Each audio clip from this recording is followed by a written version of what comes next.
Welcome to EB5 Investment Voice, where attorney insights intersects with immigration investments. If you are a foreign investor, domestic fund manager, or enterprising entrepreneur and want to get the most out of the EB5 program, you have come to the right place. I'm Mark Deal, and I'll be your co-host on this journey. I'm joined by your host, Mona Shaw, and other attorneys at Mona Shaw & Associates, as well as immigration leaders from around the world. So let's get into EB5 Investment Voice. Mona Shaw, how you doing today? We're fine in the heart of New York City. I am doing fine in the heart of Atlanta, too. We don't sound as upbeat as we usually are. Is there a reason for that? Well, I suppose everybody has got this melancholy over them since the elections, and I think it's going to take a bit of time for people to understand and digest and really get used to the change of order. Exactly. It does take time. I think that's one of the reasons we didn't jump on the microphone right away, because we were still digesting, what does this mean for us, and what does this mean for the future? What does it mean for tomorrow? So luckily we got through, that next day, and we've had a few more days since then, and we've thought about it somewhat. So, well, we've also been literally bombarded with questions and worries from, of course, most of these are from EB5 investors, people not only who have invested, but potential investors. And they're not sure, because there's been so much anti-immigration rhetoric that whether or not EB5 will still be there. A lot of people are worried, will Trump axe the whole program? Rebecca, you're joining us as well. What do you think about all this?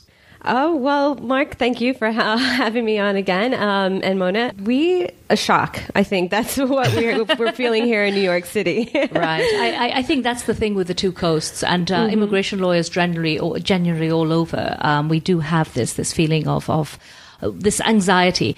But saying that, Mark, we have actually sat down and analyzed the situation, and we have had a little time to reflect, and we've had time to do some research and to read what the pundits are saying, not only about this particular program, but about investments in the U.S. generally. And we decided that we wanted to share this with our audience and put some people's mind at rest with relation to EB5. I wish we could say the same for other areas in immigration. Yeah, we want to give some hope. So there's been no specific comment from the Trump campaign, which was obviously not even expected, with relation to the EB5 program, because it's such a small part of immigration. So far, all the pundits and all the immigration lawyers and the blogs have been discussing the major areas that Trump has brought up. Isn't that right, Rebecca? Yeah. So one of the bigger issues a lot of people are scared is, for instance, the DACA program. For those who don't know what the DACA issue is, with the Deferred Action for Childhood Arrivals. Because that was an executive order, it's not actual law. A lot of people are thinking that with Trump as president, he can come in and just unilaterally take that away. So that's an issue. We've had some other issues with maybe increased scrutiny on the H-1 program and the L program, just because Trump's main focus is making sure that the American jobs are here for the American people. And so those programs he has suggested that he's not going to increase the sort of the H-1 visas, etc. But in any event, so much was said. We don't really know how much really is going to be implemented as far as all the other areas of immigration is concerned. But what we do know and what we would love to get back to is EB5. Yeah, so we've thought that, as I think a lot of people should go on our blog and read Mona's piece. It's a great piece. But in here, we also talk about jobs creation. And the first point is that we all know that Donald Trump is a real estate mogul, and so much of EB5 is in real estate. So and so much of New York City has been transformed by EB5 real estate projects, amongst others. So we looked at all of the factors. That was one of the factors that we looked at, that he's very, very aware of the EB5 program.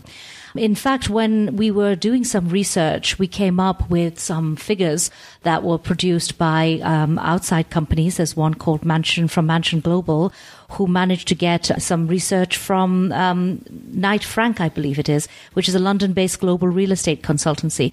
And they came down with a complete vote of confidence in the Trump administration, stating that they don't see the Trump administration deterring people investing into real estate, into New York and to other places in the country at all.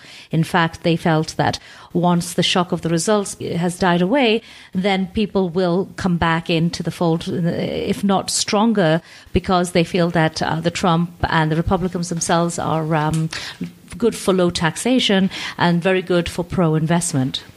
But I think the most significant point, well, there are two most significant points that give us hope with EB5.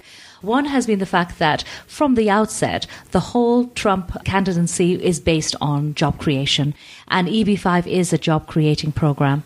So without a doubt, the two are married together. There really is, it's more of job creation and investment and less of immigration. And I feel that that's the way the Trump administration is going to be looking at this. And if you actually look, we have statistics, Rebecca, right, about the kind of job creation that the EB5 program has brought up. Yeah, so we've had statistics that show that, alone in California and New York, and these figures are from fiscal year 2010 through 2013, but in California and New York, respectively, we've had 19,000 approximately and 17,000 jobs that were created. But on a basis annually, we've created about 30,000 jobs per year. So these are significant numbers, we think. And they're not just in California or New York, rather. There's a significant amount in the center states. Exactly. So, and these are jobs, again, with the EB5 program, they're jobs for U.S. workers. So this is an area where I think it's another indication that EB5 is going to do well. And the other issue is that there was so much said during the campaign that Trump is looking to tear up negotiations with the TPP, the Trans-Pacific Partnership, and the Transatlantic Trade and Investment Partnership. And countries from these agreements are home to companies representing 90% of total inward foreign direct investment into the U.S. And if President Trump is indeed serious about ending these agreements while still bringing investment and economic prosperity into the U.S., he's going to need to ensure that foreign investment continues to be welcomed here. And that includes retaining the EB5 program. And I believe it's been $15.4 billion since 2008. Yeah, that's a lot. So I don't see, I don't think he's going to stop something, having that much money coming into the U.S. Also, I think the final point, it's not the final point, but another point which really is strongly towards the fact that EB5 will do well under the Trump presidency is the fact that his name has been utilized twice on two projects. One is a project in Jersey City, which has been handled by his son-in-law, Jared Kushner. And that managed to raise $50 million in EB5 investments. And then there's a second one in Jupiter, Florida, which is a Trump-branded golf course. So those are two where we know that Donald Trump has been using EB5, or rather Donald Trump's name is there. And his branding is there. So while he himself is not an actual partner in the financing of any of these developments, I think the very fact that he's willing to license his name suggests really at a minimum support for the program. And it's pretty logical that the program would therefore continue. He wouldn't suddenly stop a program which he himself has used himself. Yeah, so he's pretty much all over the place. I mean, he has another one too, using his name in Austin. So that's right. Yeah. So obviously, President-elect Trump has exposure to the program and possibly even some personal experience with the program. As you mentioned with the stats, we're talking at least 3 jobs created for each one investor that comes in, and literally, billions of dollars for up to 10,000 foreign nationals in the U.S. Each year. So, I mean, those ratios play into, more money in, more jobs created, and he has experience with it. So we can hope that a Trump presidency isn't going to be devastating for EB5. Right. I think we could be quietly confident. Yes. Well, Mona, it's not just Rebecca, you, and myself here today. We also have Raymond Lau joining us, don't we? So, yes, I'm really excited that we do have Raymond here. Raymond is from Guangzhou or Hong Kong, Raymond. Where do you prefer to say you're from? I was born in Hong Kong, and now I'm doing my business in Guangzhou, China. Great. And we thought that as so many people come from China on the EB5 program, and especially for our developers as well, and our listeners generally. They like to know what the mood is in China currently with this whole post-election stuff. So who better than Raymond yourself to come in and speak about it? So first of all, a little bit about you for our listeners. A little bit about myself. Again, I was born in Hong Kong, and I got my education in United States, and then I come back to Guangzhou, China, to have my education business initially. And then after that, when I look at it, a lot of my students that I sent here for education, they have a need for immigration. So I jumped into the EB5 business also. Well, that is often the big thing for that. I would say 92 to 93% of people who come in the EB5 program, it's something to do with education. Either it's parents for the children, or it's the children here, or there's an educational element, right? Yeah, again, there's only two issues for the Chinese people who want to immigrate to the United States. The first thing is education. The second thing is medication. What I mean, medication is the medical system. Even though everybody's complaining about Obama mess up our medical system, but in fact, in China, it's still a long way behind, and that's why, like maybe 90% of the client doing the EB5 is concerning about the education for the kid. Maybe 10% is concerning about the medical system and about the political more stable in United States. Well, political stability is always a key factor, especially now in the time of the uncertainty in Europe with Brexit. But what is the mood? What is the current feeling? The current feeling, in fact, by the recent research, 68% of the Chinese support Trump, and so 68%. Yes, 68%. Only 8%. Even though Trump was saying that he's going to rip up all kinds of deals with China. Yeah, they only rip off. Trump is going against illegal immigrant, but not going against legitimate immigrant. That's true. So only 8% are supporting Hillary, and 24% is in between. So, even though, I have to admit that Trump got a big mouth, who don't have that? A big mouth is a characteristic of a U.S. president. Just he got a little bigger one. So, but anyhow, we got to face that, and I think, and actually, because he is a businessman, and a lot of the people in China right now, when they do the EB5, they are all businessmen. So that's why in the mood right now, they might sit and wait for what happened at December the 9th. But in fact, I think there will be more investor from China. Okay, so that's very positive. That's very positive. That that the Trump presidency is actually very positive for EB5 and more people coming in. I do happen to agree with you, Raymond. I mean, I don't agree with so many of Trump's policies and positions. However, I do feel that for investment, and EB5 is in particular, he is the stronger of the two. So anyways, we have some other questions for you. We didn't want to monopolize the whole segment on just how everybody feels with Trump. But you're from Hong Kong, and as you're pretty articulate about all of this, explain to us.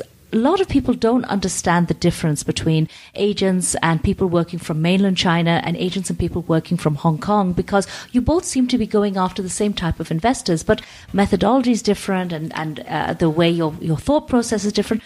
What is actually the differences between Hong Kong agents and Chinese agents? Okay. Mainland Chinese. Hong Kong was a British colony for 100 years. It just hung over to China in 1997. So I can say in general, the professional ethic for the Hong Kong agents are more mature.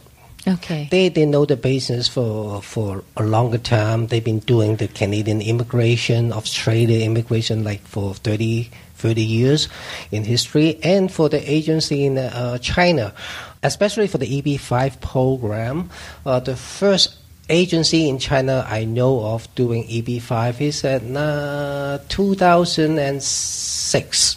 Yes. 2006. So that is like only 10 years old and versus a 50 years old guy. So that is the biggest difference. And just like the insurance company, if you are mainland China residents, you must go to Hong Kong to buy a Hong Kong policy. It's the same product, but the price are different. And so just there's a border over there. The agency over in Hong Kong could not go to do business in mainland China. Mainland China agency could not go doing business in Hong Kong. Okay. Yeah. Would a Hong Kong agency be more likely to have investors from other countries like Vietnam or Korea, or not really? Not really, because the Hong Kong agency, they used to live in a very small place in Hong Kong and Kowloon, just a small place with a few million people, not as a big country. Right. There's always a colony, so they get used to just letting the neighborhood know what they are doing. And that's it. And I love Hong Kong. I have to say it's such a vibrant place, and it really makes me feel good when I'm there. But I do enjoy being in Guangzhou too, your hometown. So your area is primarily education, and there are so many people who come into EB5 who are primarily in the education level, business. Mm-hmm. Do you see now that there is a mood to move away from universities in the United States? Perhaps they're too expensive, and maybe move to other countries like Australia, the UK? Actually, no, because most of the students, the reason they choose to study in USA is because a unique thing is they speak Chinese. They understand the Chinese culture. When you look at it, when you graduate from your college, what's good about you? What's the difference between you and your classmate graduate at the same university or college? You know Chinese. You understand Chinese. Not only you can speak Chinese, you understand the Chinese culture. And when you just look at the market yourself, and speaking Chinese is pretty important in United States right now. If you want to be a realtor in California right now, yes, Chinese speaking is a must. Okay, right. But when you look at when you go to UK, you go to London, it doesn't matter you speak Chinese or not. As soon as you speak English, that's fine. Australia, Singapore. So language is so important. The culture the language is so important. When you look back into mainland China, and you can also look at how many companies are from foreign companies. How many is from United States? How many of them are from Canada? How many of them are from UK? How many of them are from Australia? Yeah. And you just look around your neighborhood, you notice that after you finish your study in USA, it should be a little outstanding, or I don't want to use the word better, but it's a little outstanding, more useful than you graduate at Canada, UK, or maybe Australia. Well, that sounds very logical, actually, and quite frankly, I didn't think of that before. But you're absolutely right. There are a lot of professions and jobs now, especially in a country like the US, where the language and cultural skills are important. We're also seeing a change in the kind of students who come to the US, and for EB5 especially, that they are younger. They're not postgrads anymore. Yes, in before, because it's due to the economic background in China, like 20 years ago, 30 years ago, when you see a foreign student from China, they got to be a postgrad student, maybe taking a PhD program, being a teaching assistant or a research assistant for the professor. Then they can make a living and study in USA, because their home family could not afford the high tuition fee and the living expense in US. So that's why they must be a postgrad student. Otherwise, you cannot be a TA or RA in the school. Right. Yeah, working for the dean. Right. And right now, when situations change now. Changes, so they send their kid out there for high schools. And I always suggest people. Education system a little bit different in China and the state. It's a 6-3-3 situation. What I mean is 6 years for elementary study, 3 years for junior high, and 3 years for senior high. In the state, you go from grade 1 is elementary, and you go to grade 12.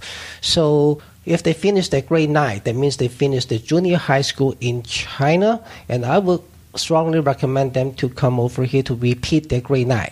They finish their junior school. When you come from grade 1, that is grade 9. They finish their grade 9, that means they finish their junior high school in China. So they have a pretty concrete background about the Chinese culture and the language. And then they will come over here, maybe repeat a grade 9 to take another 4 years high school education. That will really help them to adapt to the society. So when they come here at that age, they come obviously on a student visa, right? At that age, they don't have EB5 unless their parents had got a green card. What kind of schools do they tend to go into? Are they into private schools or state schools? It is 100% private school. And for private school, we have day school and boarding school. And I 100% recommend boarding school because of the homestay parents are not that stable, and it is hard to get track on the little kid. So I send student over there. Here is for boarding school. Even though there's a lot of day school, can take students. Wow. Well, I know that you are you're very caring and compassionate with your students, and you come and you check that they're there and they're happy and they're not being bullied. And similarly, you come and you check projects that you're going to recommend for EP5 purposes. What kind of due diligence do you actually do on projects? For projects, of course, everybody look at the projects. You want a green card, you want the capital B security. Yes, everybody know that. But what I mean by have the green card secure, of course, you also understand is the job creation. So in order, let's say for a lot of real estate development project, if the project is a start building the building, and we can really count on the building will be finished, and then you will create 10 jobs. That could be a good project. If a project is sitting there and waiting for a certain amount of investor to invest in, and then the building will start to be developed, and that is a high chance and a high risk. That is one of the very important factor. And the other factor is for all these investors, I will recommend them to stick on a limited partnership situation instead of just a shareholder for the project. So do you tend to come and you look at projects yourself before you recommend any? That's what you're doing here in the US right now, right? Yeah, so that's why what I'm doing, because I just like the school I sending my student to, I will bring the headmaster to China, meet the parents, meet the student, and then I must be in the school, see how the school is before I send my kid to study at the certain school. So the same scenario falls in the EB5. I got to meet the EB5 owner. I got to see the EB5 lawyer. I have to see the project. I have to see the ongoing process and make sure my client will get their green card. Okay. Yeah, because I'm the immigration consultant for them. Even though I'm not a consultant for them, I don't make money for them for their investment. For the investment, I must return with a green card for them. Well, that's very good to hear. You know, it's wonderful to hear different angles on this, Raymond. You're not the first person we've spoken to on our podcast, but you have a slightly different viewpoint, of course, because of your background. And I would just like to ask you, if, for example, you could just go up 20 blocks from here and speak to Donald Trump himself, what would you ask him? What would you like to see changed about the EB5 program? The EB5 program, just put more restriction on the regional center or TEA or whatever. Oh, really? That's what you would ask them to do? What I mean restriction is don't have any bad programs. When we look at that, there is, last year there is 40-something regional center be shut down. Yeah. Well, so how many investors, that Chinese investor, invest in this kind of program and this kind of set? Not every agent is the same as me. Come over here, look at the project, look at the lawyer, look at everything before I sell it. A lot of them, they just promote it because of it's a good business. They can make money. They just take the risk for the investors. So that's best. So what I mean. So you would welcome more integrity measures, basically. Yes, definitely. Yeah. Because we have a program coming up where we're going to just be discussing the new integrity measures which are going to be introduced, and so it's good to hear that that's something that would encourage Chinese investors to come. Yes.